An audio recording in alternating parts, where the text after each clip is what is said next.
A quick word, if you will. Podcasts can take a long time to make, and if you couldn't tell by the word COVID in the title, Andrew and Maria were actually my first friends to sit down and record with me, just a little over 2 years ago. So you may feel the time leap a bit more on this one. But a trademark of wisdom is its timelessness, and I feel like so much of what we talked about then is just as relevant today, maybe more so. I will say that out of all the friends I've talked to for this show, their circumstances have probably changed the most, and for the better. So if you ever want me to do an episode following up with them, please let me know. It could be arranged. All right, on to the show. Hey, I'm Kevin. I'm single and almost all of my friends are married, but that hasn't stopped me from being in their lives. In this podcast, I will talk with these friends and try to prove that, though friendships between married and single people might seem intimidating at first, it's really not that hard. Trust me, if I can do it, you can do it. I have absolutely no vocational qualifications whatsoever. I might be coming at it with a Christian worldview, but I don't work in ministry and I'm not a counselor. What I do have to offer is experience. Over a third of my life spent being what my friends have dubbed a professional third wheel.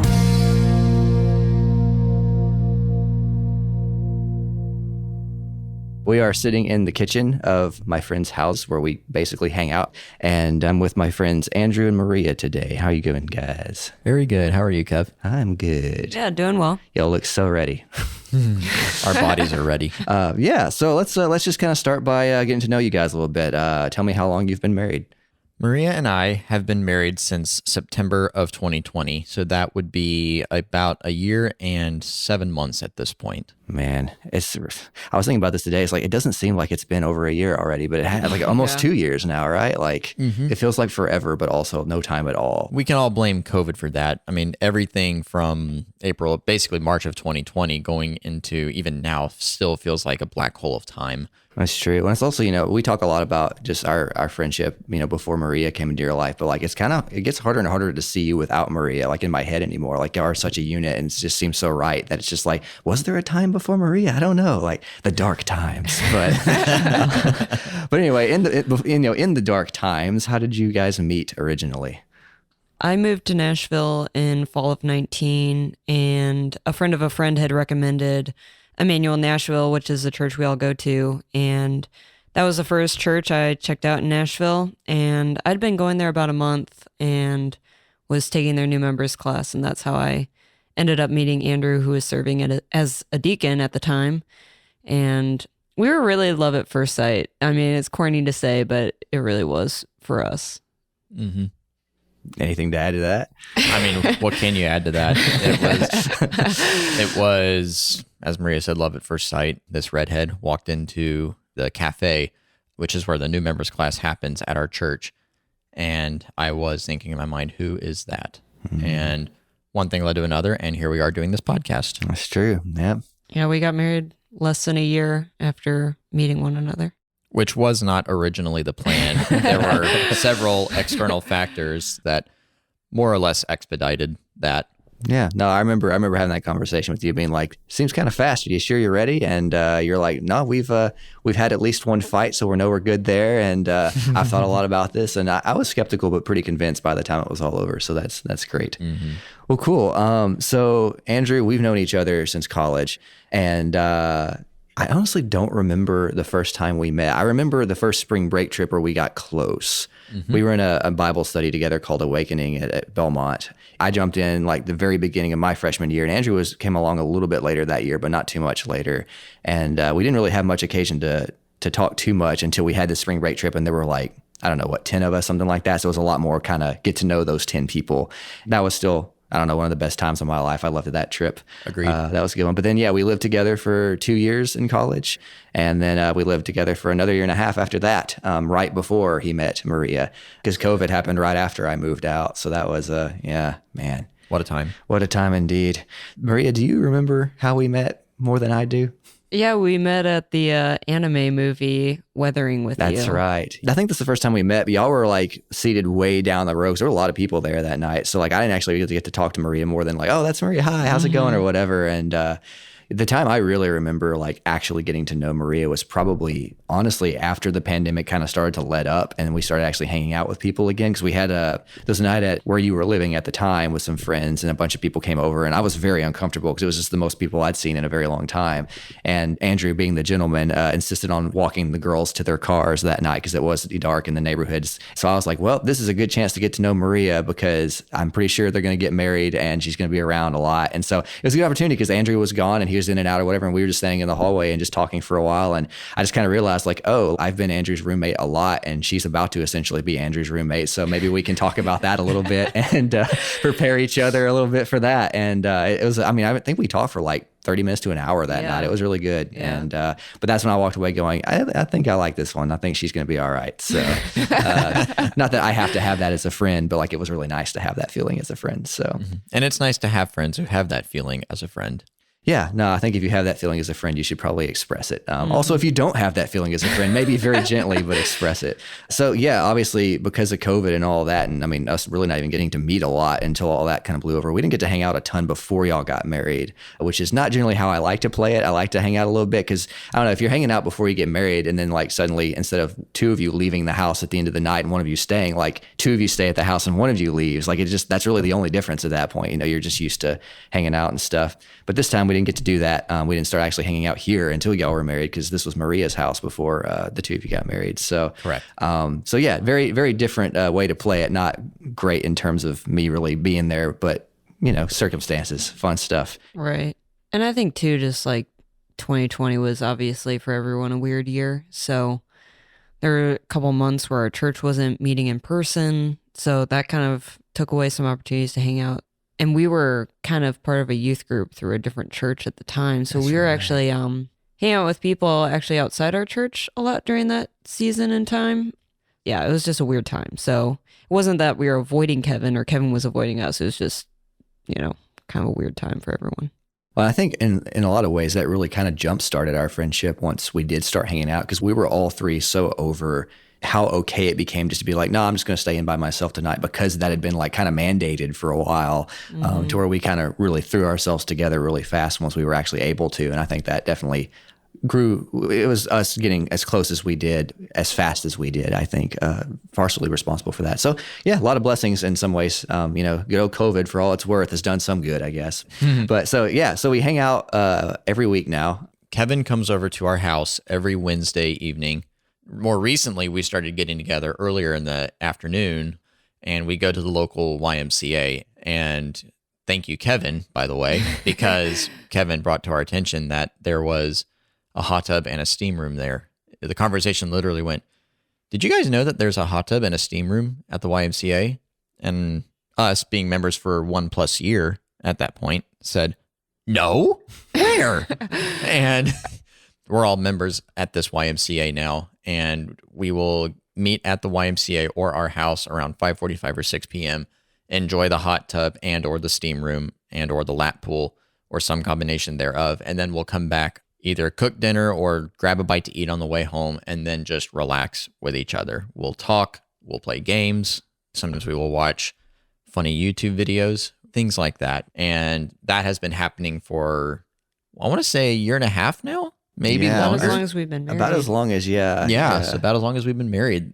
Since we're talking about the standing plan thing, because that's basically what we have, is we just assume that we're going to hang out on Wednesdays. And if something comes up, we'll talk about it and be like, okay, we have to not do Wednesday this week or try to reschedule. But if not, we just assume it's happening. That generally that day I'll be like, hey, do y'all want to eat before or after the Y tonight? Or like, what time do you going to work out before we do the hot tub or whatever? But that's like the most communication we have before we actually hang out on Wednesdays. And I have to, any chance I get, I probably talk about it too much, but the standing plan thing, it's great. Again, like it's hard enough like getting two people, especially these days, to like hang out because everybody's schedule's so busy, and just getting any free time in your schedule to hang out is hard enough. When you add that third person in there, it's twice as hard because when you're married, you've got to check with the other person because you've got two schedules to manage. With the standing plan thing, there's not a lot of communication that has to happen there. And so it's a way less of a burden. It's way less of a, oh gosh, we've got to sit down and figure out when we can hang out with Kevin this week or type thing or whatever. It's like, oh no, Kevin's Wednesday night. And, if we need to talk about it before, then we will, but that's just not as big a a deal. So I highly recommend it. It's not for everybody. I think you really got to want to see each other every week, and that's not for everybody. I understand. But if you really do have that relationship and you're really close, then I highly recommend this. If you want to see each other a lot anyway, then this is a great way just to go ahead and take all the complications out of it. Anyway, moving on from there, though, thinking back to conversations that me and Andrew had when he was single and we were living together, one of the biggest things that I know that you were all about, like looking forward to being married and all this, is you did not want to completely be absorbed into your marriage. You wanted to, even throughout the dating process, you wanted to continually hang out with your friends, include your wife with that, and hang out with her friends, and not just become so absorbed into your marriage that you kind of lost all your friends, or you didn't feel like hanging out with your friends and all that. And we'd had some experiences with a couple of friends doing that in the past, and just seeing kind of how poorly it went for them. And just honestly, it's really kind of offensive to the friends that get left behind when you do that. And I don't think it does your relationships any favors either, because, you know, we are not meant to be everything for each other. The Lord especially does not intend that for us. You will idolize each other in a way that is harmful to each other. The reason I bring that up is because you were very hardcore about not doing that. But then when you met Maria, it was during COVID, and you kind of had no choice but to do that. So kind of tell me how that made you feel and just kind of what that was like for you. Sure. The reason that avoiding that type of withdrawing became such a strong priority for me was because I was on the receiving end of that experience, as were you, where a close single friend of mine that I was also living with at the time started dating another girl in our friend group. They eventually got engaged and married. We're happy for these people, by the way. We're not enemies by any stretch of the imagination. Yeah, we have a great relationship. We have a great relationship, and we love and cherish them. And when we hear from them, it's always a great thing. However, during that period between their engagement and their wedding day, they both completely withdrew from their friend group. She would come over to our house where they would do things like, number one, talking only to each other at the intentional exclusion of me and others. Two, they would be affectionate in ways that made me and our other third roommate uncomfortable. And number three, they would make no effort to join in any group activities that the established friend group was doing, and instead they isolated from us. Being on the receiving end of that whole type of thing made me think, I never want to be this way towards any of my friends if I ever got married. And that sensitivity and awareness has stuck with me to this day. Little PSA about PDA.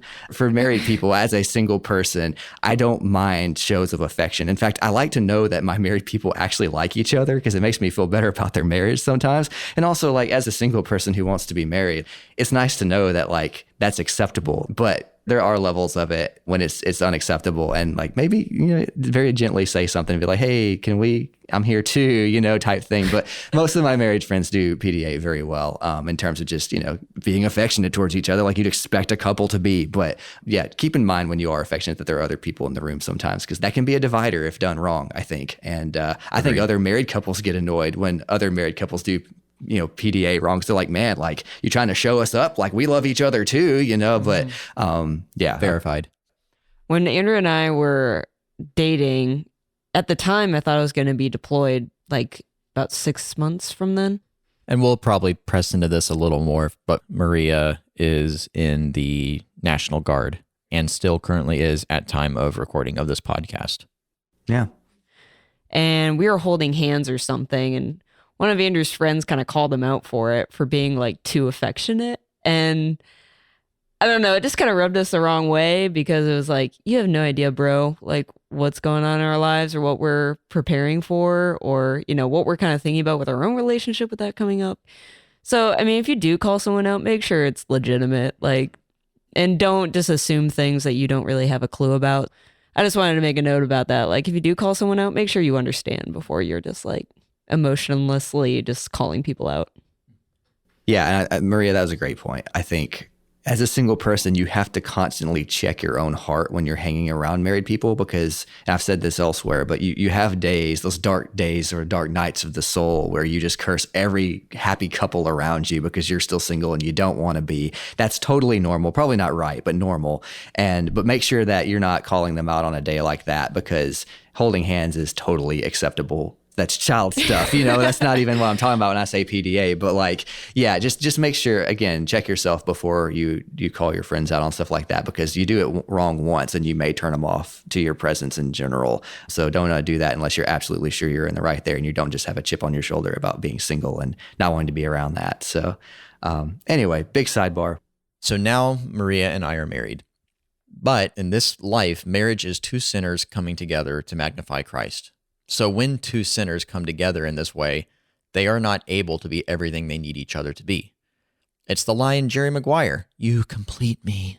I've only seen part of that movie. That one line makes me not want to see it, honestly. It's like every movie, man. Romance is like the highest virtue in movies. Exactly. But it is that lie. And it's a lie we're all tempted to believe about anything not named Jesus that turns into an idol is, "You complete me." This especially includes socially. I can't meet every social need that Maria has that is naturally put there by the Lord, nor can she meet every social need of mine that is also put there by the Lord. We both need our other friends, both single and married, and sometimes the need for them is intensified when we get married because those opportunities have to be worked for in harder ways due to limited time and opportunities. The temptation in marriage is to close in on one another and close off the outside world. Having been on the receiving end of that gave me that sensitivity of, I don't want to do this to my friends, or I don't even want to do this to my wife. I don't want that to come between me and the friendships I have at that point whenever I did get married. Those were my thoughts at the time. Yeah. That's kind of my thoughts about it too. But in a way, you were kind of forced to do that, even though, so like y'all had to be very kind of guarded against making each other an idol because you only kind of had each other during COVID, which with Maria as well, like, you hadn't been here very long either. You just moved here and you hadn't met a ton of people. And then you kind of had to give all those people up because of COVID, and it took all the social gatherings at the church away and church in general and all that. So you kind of just had Andrew for a while there, apart from maybe people you knew back home and all that. But like, was it something that you constantly kind of thought about of like, this is great, but I need to be careful not to make this everything? Or is it something that like you found yourself doing it by accident every once in a while? Or was that even a thought you had at the time? Well, I think, when I first moved to Nashville, I was making friendships with other ladies through some of the evening activities at our church with women's theology or just hanging out with some ladies. I did a book club with some ladies at our church while we were dating and engaged. And then, as I mentioned earlier, Andrew and I, when we were dating and through our engagement, we were part of another church's small group. So I guess during the beginning of COVID in 2020, when it all kind of first started happening, they were saying on the news like, oh, it'll be like 3 weeks, everybody to stay in your house for 3 weeks, let this thing blow over, and then we'll all just go back to work and be happy and, everything will be fine. Well, obviously that didn't end up happening. So I think at the beginning of it, I wasn't really thinking too much of COVID because I was like, oh, it'll just blow over like everything else. And so I didn't really maybe take it as seriously as it turned out to be, a whole 2.5 year thing. So that was kind of the beginning. And then, I mostly hung out with like the small group with that other church. We had made some friends through that community there. And Andrew and his roommate, Jonathan, at the time, like you guys would have some people over. I mean, it wasn't like large gatherings or anything, but we would have people over and watch a movie or do a game night or whatever. So it was mostly like me with Andrew's friends. But then, once we got married, as I had also mentioned earlier, just Andrew served as a deacon at our church. And so when we got married, I was kind of thinking like, we really should be more involved in our church. So we joined a small group with our church, and that's kind of another whole side thing. But I guess I just say all that to say that through the last couple of years, there's just been a lot of different people I've met over this time, just through different groups. And so I feel like I know a lot of people, but I'm not really close with a lot of people because it's like I've met a lot of people, but I don't really have any deep friendships with anyone here. So it's kind of funny because you called this the Third Wheel podcast, but I was thinking about it. It's like I've been a third wheel, even though I'm married, like I've been a third wheel in a lot of scenarios because it's like me and the boys most of the time. Yeah. So Doesn't matter if you're married, single, young, or old. Sometimes you can be a third wheel. Yeah, no, it doesn't always have to be a single person and married people. It can be one of the married people and a bunch of single people with your married person, you Yep. know? So it's, I hadn't really thought about that, but yeah, that's, which, that's also like just a testament to how much you love Andrew, as well as like being willing to be, Maria and the boys essentially, and that kind of thing. Like, cause not everybody does that. Everybody be like, I'm not doing that. You go hang out with them. I'm staying home or whatever. And so, yeah, that's, there's a call for that every once in a while too, but obviously we want you to have more of your old friends and that type of stuff, and have it be Andrew and the girls like it has been in recent times, with different things. And, so that's a good thing too. Being able to bring your spouse into a group like that and feel comfortable with them being there, and know that they're not going to be like ignored or anything like that is also, single people, you need to do that for your married friends. You need to make them feel comfortable bringing their spouse among your midst, and them being looked after and cared for and all that as well. But so I think I know the answer to this. So y'all didn't really get to hang out with couples a ton when you were single, did you? Was that something y'all have a lot of experience with before you got married? Most of my experience with hanging out with married people was older couples. So in college, I hung out with a family from the church I went to at the time, Penny and Dave, and they're still like great friends of mine. They're like my parents' age, but they're like a second mom and dad to me. I would just hang out at their house all the time. Penny would make amazing food, and so I was able to have like fellowship and food at their house during college, which was awesome. And then, I don't know, there's some like slightly older by like a couple years in college that got married pretty soon out of college that I knew, but I wouldn't say I was close friends with those people, but they were in the friend group and stuff like that. Yeah.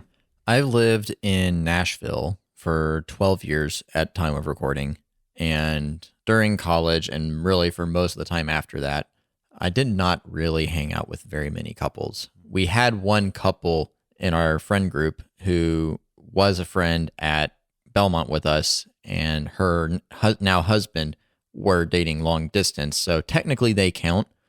But aside from them, I did not really hang out with many couples in my singleness. And I do think that that friend experience I've already mentioned, now that I'm actually thinking out loud in this very moment, that may have been a reason why I didn't hang out with very many couples, because I was worried about feeling that again, or being that third wheel Right. in those moments. Yeah. Well, cool. As a married couple now, though, do you think it's easier to hang out with other married couples over like a third wheel? And if so, or, I'm sure that's like a person by person thing, but like, what are some reasons kind of behind that? I think when you get married, it's easier to meet other married people because you're obviously similar to them in some way, and you kind of have that base to start a friendship. But I will say, when you hang out with other married people, especially married people that you didn't know before they were married, it can be hard to get to know them on a deeper level other than just like the surface. Because if you go on a double date, let's say, you're kind of meeting two people at once versus meeting one person and getting to know them intentionally. And you're meeting them in the context of a group. So it can be hard to actually make deeper friendships with other married people. And maybe that's just my experience. I haven't obviously been married that long. Maybe other people have different experiences. So sometimes it can be easier to meet with a single person just because you can actually feel like you're getting to know them on a deeper level without trying to meet two people at once. Yeah. And maybe it's because I'm kind of recently married that it's maybe easier to meet single people and get to know them better than married people. But maybe as you get older into marriage, it's easier to meet other married people. But No, that's great. That's a different perspective, because most of the time I hear my married friends be like, oh, it's easier to hang out with married people because we're in similar places of life. And I think one of the biggest things is that like when you're double dating essentially with a married couple, like you always know that your spouse is taken care of. There's somebody there for your spouse to talk to, because you've got a girl and a guy and a guy. So there's just never like, if I'm new and I'm hanging out with people, I think sometimes the husband is always concerned that the wife is going to be left out, especially if I met the husband first and we have more in common. So I feel like that's a lot of, at least from what I've heard from my other married friends, like that's what double dating is really great, is you just know that like everybody's going to have somebody to talk to at all times, maybe even somebody to relate more to just from gender similarities. And I think that's something that you can do really well as a single person, and I really try to do. And we've kind of talked about this just with the whole like Maria and the boys type thing or whatever, is like if you're a single person and you're hanging out, just make sure that you actually pay attention and are friends to the opposite gender, spouse that you're hanging out with. Because for me as a guy, if I can make the husband feel like his wife is taken care of and that she's seen and that she's just as equally a part of the relationship or the hangout or whatever than he is, then he's going to relax way more than he would otherwise. He's not going to worry about, they get in the car to go home that night, the wife being like, I just felt invisible, or like, man, we all just talked about sports the whole time or whatever. Like, if you can give the husband the surety that his wife is actually enjoying herself in your presence and a part of that relationship, then you're good. And I think that's something you can do that as a single friend by obviously being really good friends with both of them and really trying to get to know both of them intentionally and early on if possible. But like, I think that's one thing that a lot of people find easier about hanging out with other couples than they do with single people. It's just that whole, we want to make sure everybody is taken care of and seen here type thing. And sometimes with 3 people, it can be harder to balance that maybe. But I'm personally kind of happy to hear that it's easier to hang out with single people sometimes for you than married people, because it's like, oh, okay, well, that's cool. Because, because you can go deeper. And, I think any relationship can go deeper if you just happen to be together during some personal crisis or something. Because like, I'll be hanging out with people and we can be somewhat surface level. But if I'm over at their house when something goes really wrong and I'm there in that, they get over their embarrassment very fast. And the next time we're together, it's like we've just combed whole new depths of the relationship. It's like, wow, we had a really awkward night together. And now we're super close because we've seen each other at very low points. And now that we're at a higher point, this is great or whatever. And so it also tends to be easier to hang out with married couples because their time and availability tends to parallel and match our schedules better than with our single friends. I don't mean any negative connotations with this, but single friends tend to have more freedom with their schedules. Just earlier today, I was put on a group text with 5 single people and me. They were saying, who wants to go to the zoo? Me. Okay, I'm on my way. You want to just meet at my house at 1? We can't do that. It's hard for us to do that.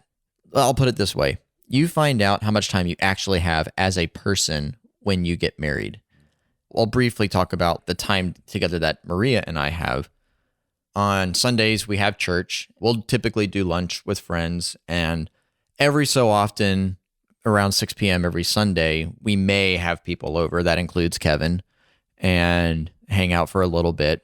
Mondays, Maria leads a D group. So we drive an hour every Monday on top of the hour and a half that they have their group-ish, maybe longer. Tuesdays, we do our large group. Our large group. You mean small group? I meant, yeah. Community group, whatever they call it. Community group. We have our community groups on Tuesday night, and that is also a 20-minute drive one way for us, and we're with people, which is not a problem. We do it every week. We love this group. They've been very welcoming to us, and we're very thankful for them. Kevin comes over every Wednesday, and that's always fun. We like how relaxed it is. We don't typically have to drive out anywhere except the YMCA on Wednesday, and that's very nice for us considering what Mondays and Tuesdays are for us. Thursdays, we'll typically try to keep it free. Fridays, we'll typically try to keep it free. If friends invite us to stuff, that's great. Like, we'll consider that.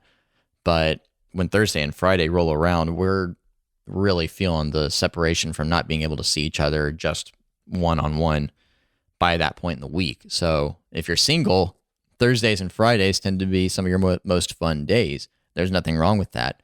It's just that for us, that tends to be the time in the week where we have not seen each other a whole lot, and we really need time together with one another.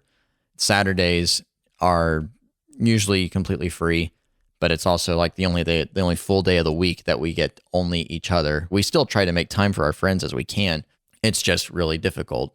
Adding on to that is the fact, as we've already discussed, that Maria serves in the military, the United States military, and every first weekend of the month typically is drill weekend for Maria. And if you're not dating or married to somebody who is in the military, what that looks like, at least for the National Guard, is every first weekend of the month, Maria will leave town and travel about an hour and a half to 2 hours to a armory. She'll be gone on average from Friday through Sunday afternoon. So she doesn't get to see church every first weekend of the month on top of all that. So 25% of the weekends in a calendar year, she's not home.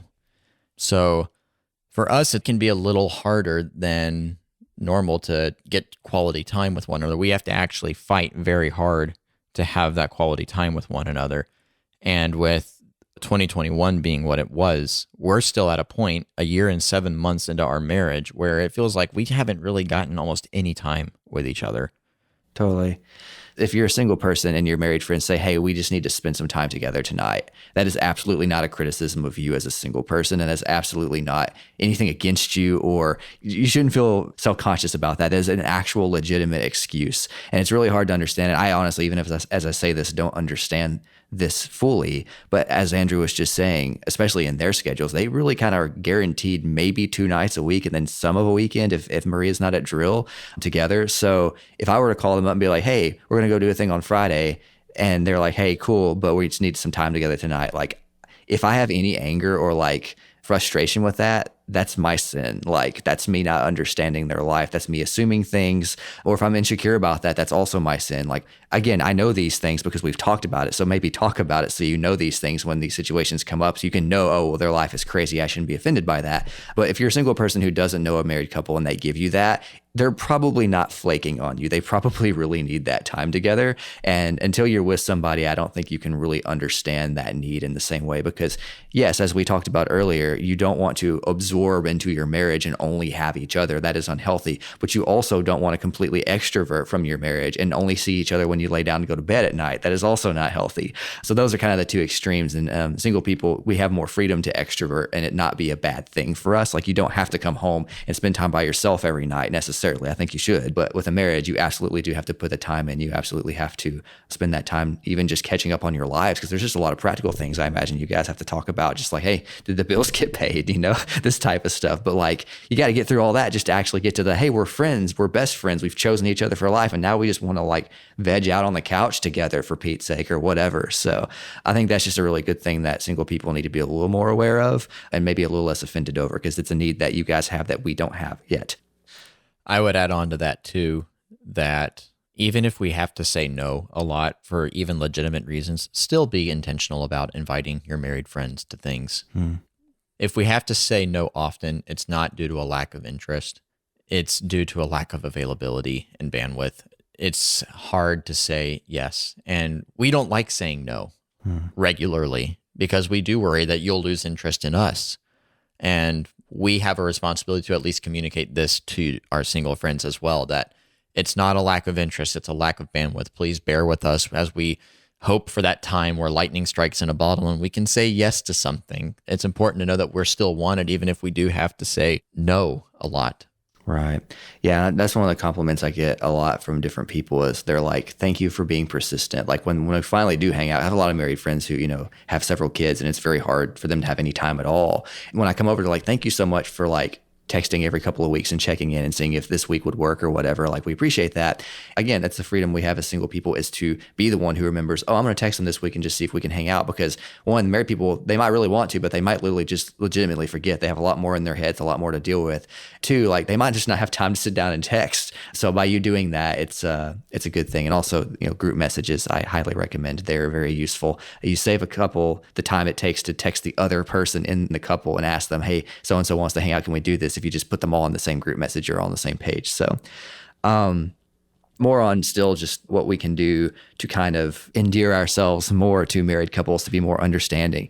Andrew, I know that you talked a little bit about flakiness and how with single people having a lot of time. And I mean, you're not too far removed from being single yourself. Like, you can remember this, but with having all that time to just get up and go and all that, kind of what that can look like on the other end, where it's like you kind of use that freedom to not go to things you say you're going to go to. If you maybe want to talk about that a little bit.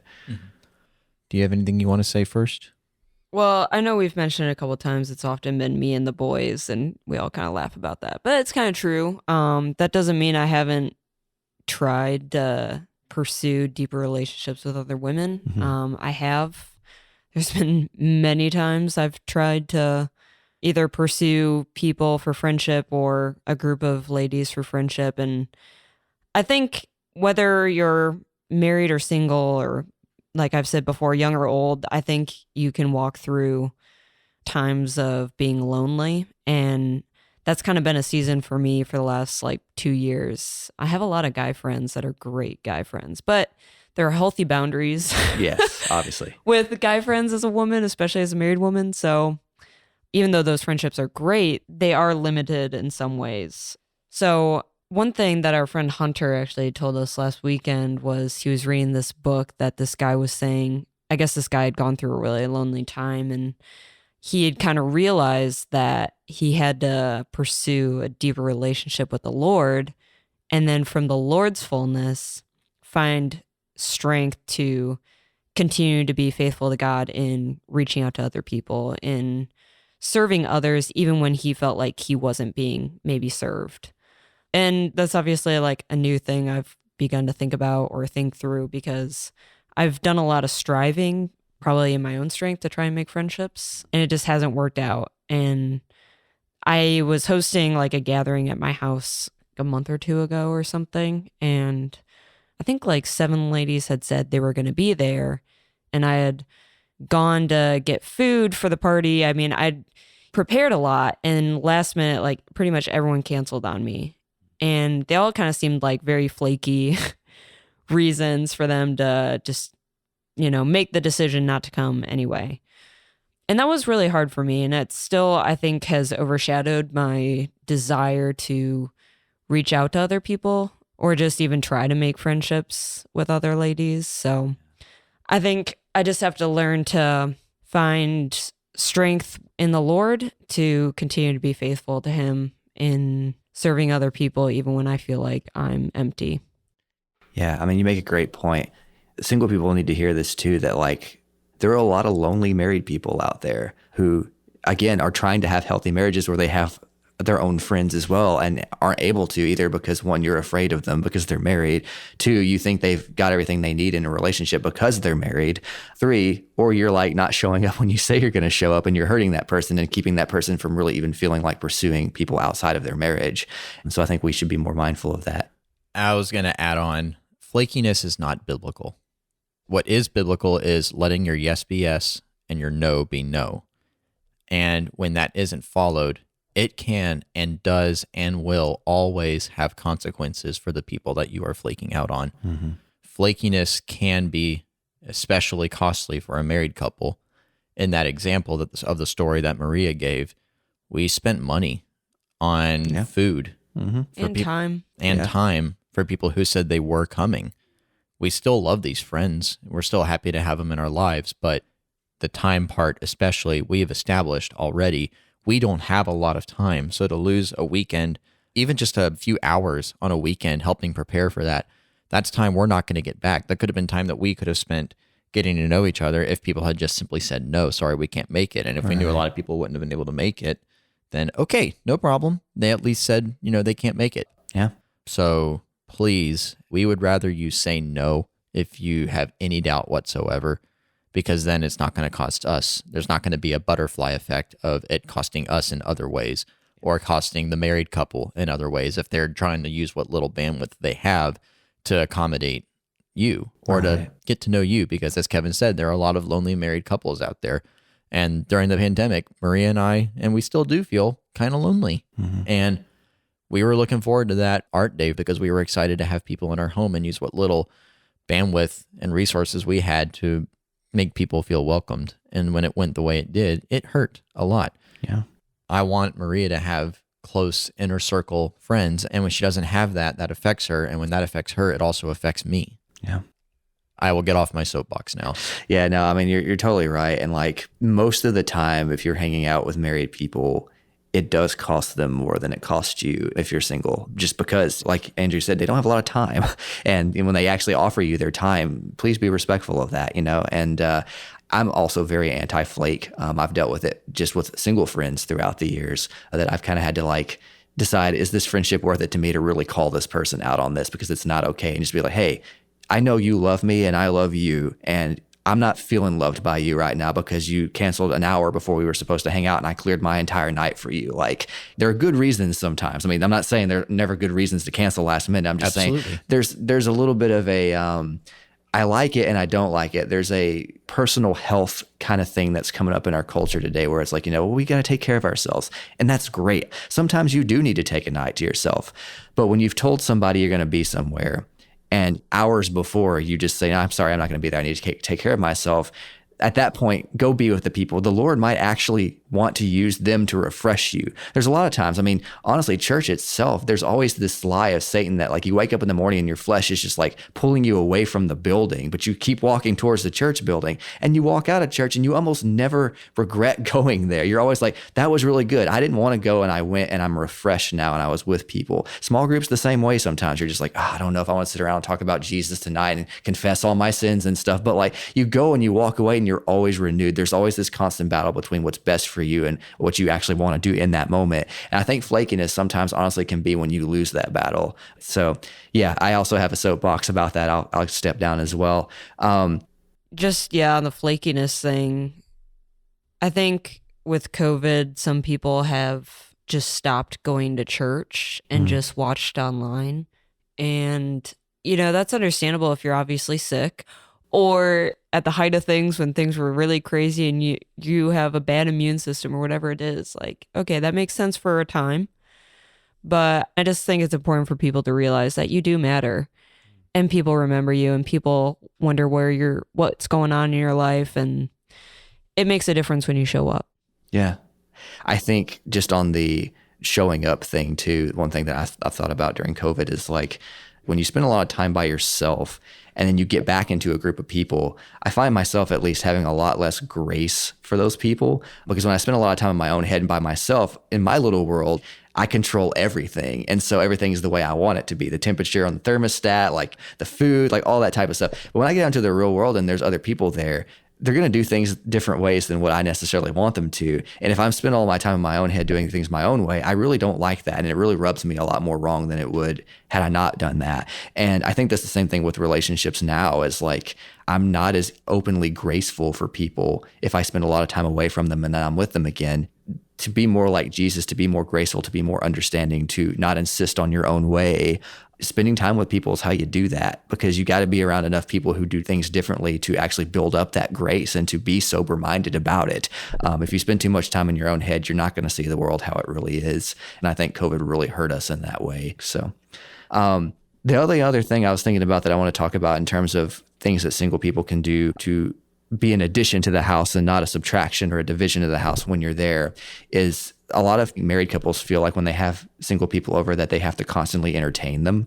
And I don't think that's true, but I also think it's very important that we make sure they know that's not true. Once your friends get married, hangouts look a lot like grocery shopping and running errands, and you just have your conversation in the middle of that. And that really only happens if they know you don't need to be entertained, because if they've got errands to do and you come alongside them and go along for the ride and maybe even help them with it, then again, you're an addition, you're not taking away from that. But if they feel like they have to entertain you, they might just not invite you at all because it's like, well, we've got to get this stuff done and I don't want to like just leave them sitting there, Mm-hmm. And so it's really important. And I think you need to know that yourself. Do I need to be entertained? Because if you do, then maybe I'm not saying that's necessarily wrong. Like sometimes when you go to hang out with people, you just want to get those people and you don't want to have all the other stuff. I'm just saying if you're hanging out with married people, you're going to get a lot of that stuff more often than not. So like if you really want to continue to be with them, you probably need to just be willing to come alongside. But again, like what an honor to be invited into a house and just be a part of that household for the night and all of the raw stuff. Like, hey, apart from a few things, like this is what would have happened if you weren't here, but you're here and you're with us and we're better for that or whatever. And so I think that's just something I've heard come up a couple of times that that is one advantage that single people might have over other married couples coming over to the houses. Y'all might feel more of a need to clean the house up and, host a little bit more in the traditional sense if you had married people coming over versus if it was just me coming over or another single friend coming over. There's, I think, a healthy like, oh yeah, I do still want to clean off the counters or whatever, but like it's not the end of the world if it's like kind of messy or like if you come to my house you're just like, oh okay, well I see how he lives, I don't feel so pressured now to I don't clean before Kevin comes over. Right, yeah, well, and also I'm here a lot, so it would be really hard to. But anyway, I just think that's something too that we can communicate better on the front end, or honestly just by your conduct when you're at somebody's house, communicate that, hey, I don't have to be entertained, I'm here for you, not for what you bring to the table, essentially. I mean, that's friendship, right? Okay, so yeah, let's finally lean in on the Maria and the military thing, because that's very unique, honestly. One, I just don't know that many people who have had military relationships, but two, I've not known many people where the husband is the GI bride at home and the wife is the one off, serving and all that. So I just think that's a really cool thing. But maybe can you explain just kind of briefly what you do in the military? Yeah, my family's kind of a military family. My dad was served in the Army, and my two older siblings also did ROTC and commissioned, and they were both active duty. My sister was an Army nurse, and my brother was in Signal originally, but then rebranched for cyber warfare. He deployed in 2018 to Afghanistan and got home in 2019. And I'm kind of the black sheep of the family. I did the National Guard. The reason I chose the National Guard was I was thinking, like, you know, my brother and sister did full-time Army, which is great. That's awesome. But I was kind of like excited about my civilian career, and I didn't want to like lose that for the first 4 years after college, just doing military. So I chose to do the Guard where I could serve, but also pursue my civilian career. And I'm in the Army, and I'm in transportation. So we're logistics. We haul anything, food, fuel, people, ammo, whatever's needed on the front lines. Man, which basically means anytime anything happens, you're needed because transportation happens with everything. So you're very, very essential. Yeah, our unit is very active, even on the state side. Last year, I was deployed for Hurricane Ida relief. So I was gone for about a month in Louisiana. And it was literally like, grab your bags and go. Like, I got a text from my commander and he's like, hey, get your bags packed because we might get called. And it was like the next day, it was like, okay, I'm driving to drill. So it's obviously a great privilege to serve our nation. I mean, I love our country. But I mean, for practical reasons, it can be a real sacrifice. And it is kind of weird to be the wife that's in the Army and my husband's not. I don't have any problems with that, to be clear. Same. But it can be weird in terms of dynamics because it's like, here I am deployed with a bunch of men and here I am, the woman, you know, and It's like, boys. bye, Andrew. I'm going to go be gone with all my, you know, Army bros for a month. Don't have any worries, you know, but no, I have a great unit and I trust them all. They're great. But Andrew obviously doesn't like when I'm gone and doesn't know. I don't always have ability to communicate regularly when I'm gone. In Ida, we had like hit and miss service for obvious reasons. And this summer when I'm gone, I don't think I'll have my cell phone for about a month. Snail mail will be the only way that we can really communicate during that time. So it is kind of interesting to serve and have that kind of dynamic in your marriage and in your friendships. Well, I just remember this is kind of honestly like a nightmare if you think about what's your first year of marriage going to look like. But like between you being in the military and then Andrew got into a job where he wasn't supposed to travel, but then they kind of abused him on that and he ended up traveling a lot anyway.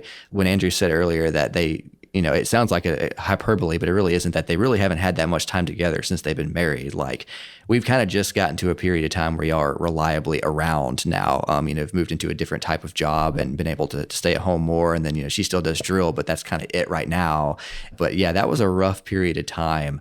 And it's one of the main reasons I kind of want to talk about this because I think it's a really unique perspective on like spouses who have a spouse who travels all the time, or y'all's situation where both of you are kind of trading off on who travels when. Sometimes neither of you are here. I think that's really hard and definitely not ideal in terms of like, hey, we just want to enjoy the honeymoon phase, you know, that type of thing. But I think, again, because single people have flexibility that married people don't, we're able to be there for, you know, married couples who have a spouse who's traveling all the time, who just need somebody to come over and hang out for the night or whatever.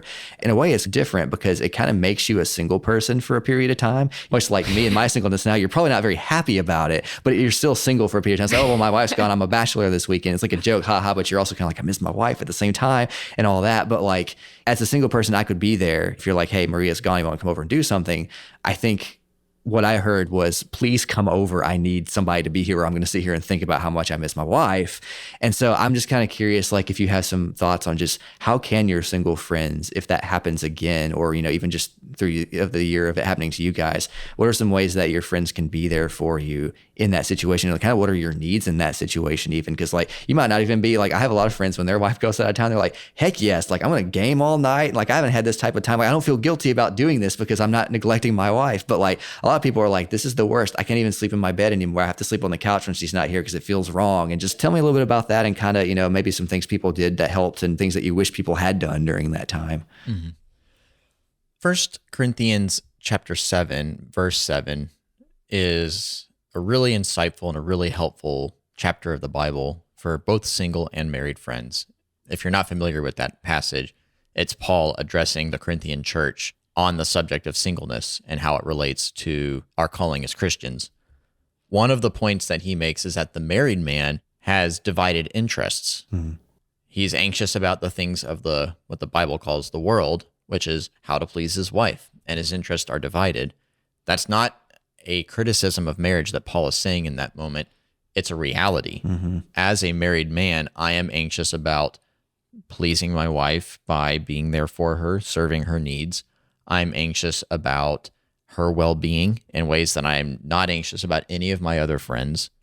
I don't get anxious when a single friend goes out of town for a weekend, but when my wife does, I get anxious about how she's doing. Is she safe? I will check Find My and make sure that she's like still moving on the interstate and not off the road somewhere, for example. I mean, you get anxious about those things.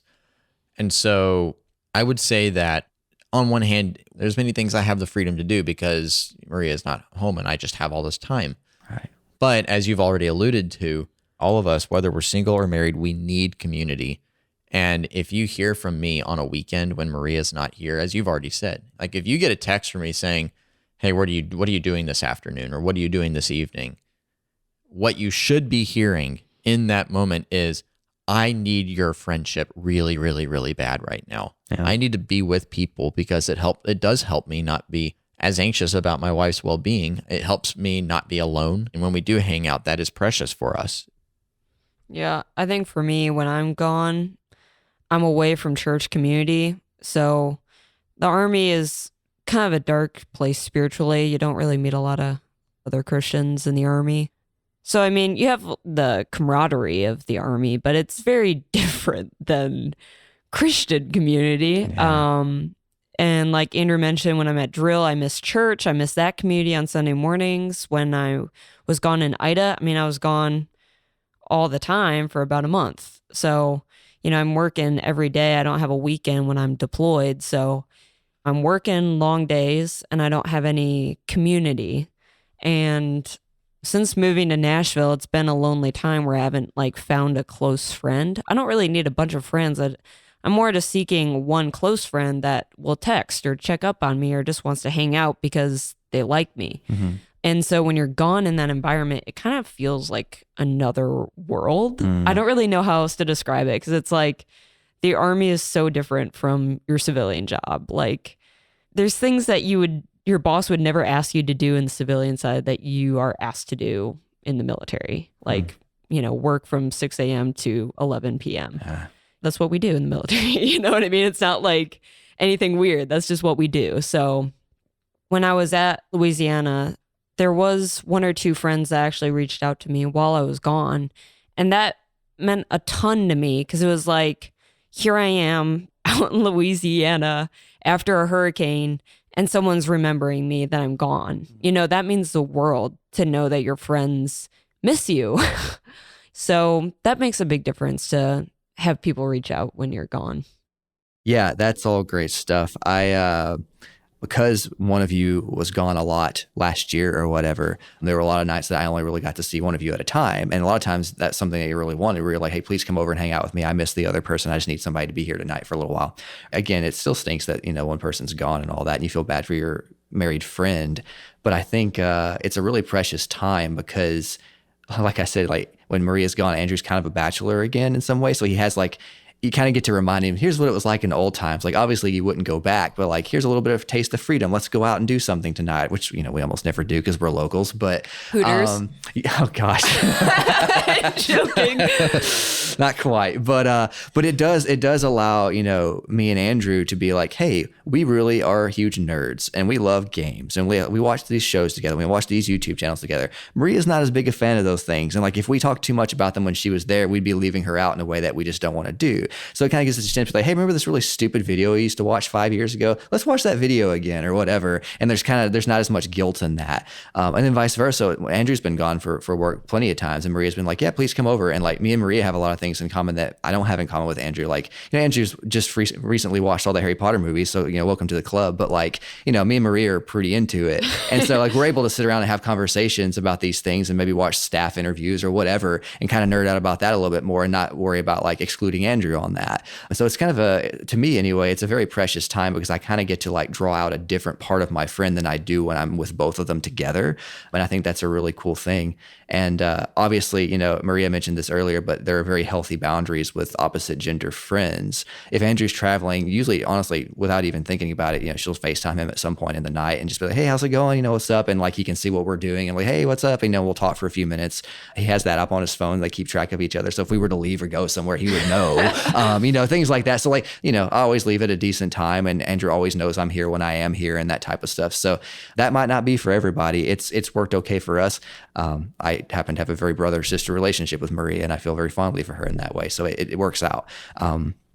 That's a lot of stuff. I think I'd really like to ask each couple at the end of every episode if there's just any, because obviously I prefer to be married. I'm not right now, but I want to be. And so I've spent kind of the last 10 years just paying attention to my friends' marriages, which is why it's, I think, so nice to be around, is like, I'm being fed by you guys' relationship and seeing kind of things that I want and don't want in relationships, and things that, maybe I'm like, oh shoot, that's really hard. I, have this very romanticized idea of marriage, and I think all single people do. And you just kind of need to be smacked down into reality every once in a while. Like, hey, it's two sinners under one roof, man. Like, it's a very good thing and I still want it, but like, it's hard and you're going to sacrifice a lot. And so me getting to watch you guys it helps me be a little more content with myself, but also a little more sober minded going into maybe marriage myself one day.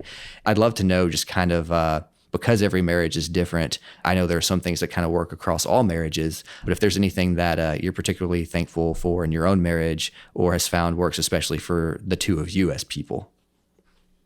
One of the great gifts of being married to Maria is that we have both been able to handle conflict resolution very well. And that's as simple as apologizing and acknowledging for where we were wrong and asking forgiveness. And a lot of times when we have arguments, in fact, pretty much every time that we have an argument, no matter how intense or not intense it gets, there is so much power in saying, I'm sorry for doing this. Do you forgive me? Because it will communicate that I'm willing to acknowledge I was wrong in order to make the relationship right. Obviously, that's different for every argument. It's different for every conflict. But Maria has helped me see sin patterns in myself that I could not have seen in my singleness otherwise. She has helped me be more Christ-like, and I'm very thankful for that. Marriage will hurt sometimes, but it's a glorious hurt, and you'll be happier when you have a spouse that is strong in ways you're weak, and you're strong in ways that the other one is weak. And that complement is a great strength of marriage. That's good. I think most people talk about this, but just communication. There's been times where I've been either upset from something at work, or Andrew's been upset about something at work, and it kind of bleeds into our evening when we're together, and maybe we have a fight, but the fight really wasn't because of something that went wrong between us. It was a fire burning in us from something else unrelated. So I think just communication, just letting the other person know, hey, work was hard today and I just feel frustrated today. Or that time of the month for me, it's like, hey, Andrew, this is happening and I just feel frustrated. And it's nothing with you. It's just, this is just how I feel right now. So just so you know, if I blow up, winter is coming. yeah, winter is coming. And so they're just, I think it's helpful. We've learned to just kind of let the other person know to maybe be a little bit more sensitive, or just be a little bit more aware of what they're saying to the other person. That, and also Andrew and I have been reading the Bible every morning and praying together every morning and evening. We prayed with each other pretty much every day, even when we were dating and through our engagement, but I'm happy to say it's continued through our marriage as well. And I would just say that that is like key, because reading God's word, the Spirit convicts you and it also encourages you. And something I heard more recently from someone else, this is me stealing her thought, but when you're growing up, you hear of stranger danger. So you kind of keep your distance from strangers because you don't know them. And this lady was saying you can have the same kind of attitude towards God because you don't know him if you're not reading the Bible. So this is kind of my first time reading through some of the books of the Bible I've never read, like Deuteronomy and Isaiah. Yeah, Revelation. I had never read these books. So it's been fun to read through them with Andrew and get to talk about, well, what the heck does this mean in the Bible? Like, why is this here? Yeah. Or, hey, this connects to this other book in the Bible, and I never thought about it this way. Or this is what I'm learning about God. I never thought about that. So that's been really edifying and just helpful to have God and Jesus at the center of your marriage, to remember that he's the one who founded your marriage and he's the one who sustains you in your marriage. And then just praying for each other has been hugely helpful, because each of us have our own weaknesses and areas we need to grow. So Yeah. No, that's great. I mean, that's the thing is, again, you're not meant to rely on each other for everything. Like, the Lord needs to be the center of your relationship. So in a way, every relationship is a third wheel relationship. Except the Lord is like a monster truck wheel or something. But that's awesome. Yeah, I really have to honor you guys, because I had the same thought as, like, not that I have anything against pre-marriage Andrew or anything, because obviously I was his friend too. But like, I do prefer post-marriage Andrew. I think both of you have really balanced each other out really well and really refined kind of the whole iron sharpens iron thing, but in the truest sense. Like, I really have seen it in a very short period of time. And to be fair, y'all have had a lot of suffering in the last couple of years, and that'll do that too. But I just think that's really awesome. I really do admire, you always think of each other, and I hear about the vacations that you take and stuff, and like, you're always talking about like, yeah, we did this thing because Maria wanted to do this thing, and then we made sure we came over here and did this thing because Andrew wanted to do this thing. And I'm just like, y'all are very, very aware to the other person's thing. And I feel like Andrew's always like trying to figure out what you're going to do and plan for that, and you're always trying to figure out what Andrew wants to do and plan for that. So it really is kind of, I don't know, it's just really nice to see like y'all are always thinking about the other person, and because of that, both of you get to do what you want to do and you enjoy it, and it's great. So I think that's really cool, and I've really, really appreciated your friendship. So thanks for coming on, guys. It's been great. Thank you so much. we love you, Kevin. Oh, I love you too. Just so you know, they're also holding hands, and I'm not making a big deal about it. So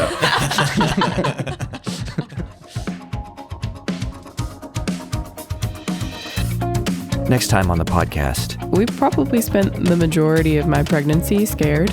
I talk again with my friends Ryan and Lauren about how the dynamics of a friendship can both change and, more surprisingly, not change when a couple has their first baby. When we committed to those relationships that mattered to us, it didn't change. It got different, but it didn't degrade. It got more rich. And some ways single and married friends can walk through this transition together. You asking for help isn't a deficiency. It's about sharing your life with those you care about and those that care about you.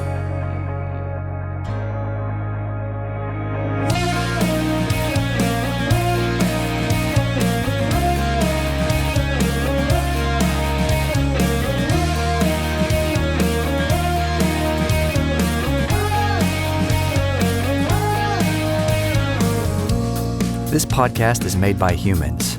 We get things wrong. We have blind spots. So we want to hear from you. What are your experiences? Is there something we missed that you'd like to hear about? I'm working on some bonus episodes to fill in the gaps and really want your feedback. So please email the show at professionalthirdwheelpodcast@gmail.com. Or even better, leave a voice message by calling 615-953-0360. Join us ordinary people in helping other ordinary people. The show is edited and produced by me, Kevin Morris. Music by The Universal Donor. Logo by Kyle Patterson. We're a part of the Honest Edge Media Network. Check us out at honestedgemedia.com. And because I'm so bad at self-promotion, please help me out by sharing, or maybe leave a review, preferably 5 stars. This really helps the show be found by others who might benefit from it. You'll find new episodes in your feed the first and third week of each month. So until next time.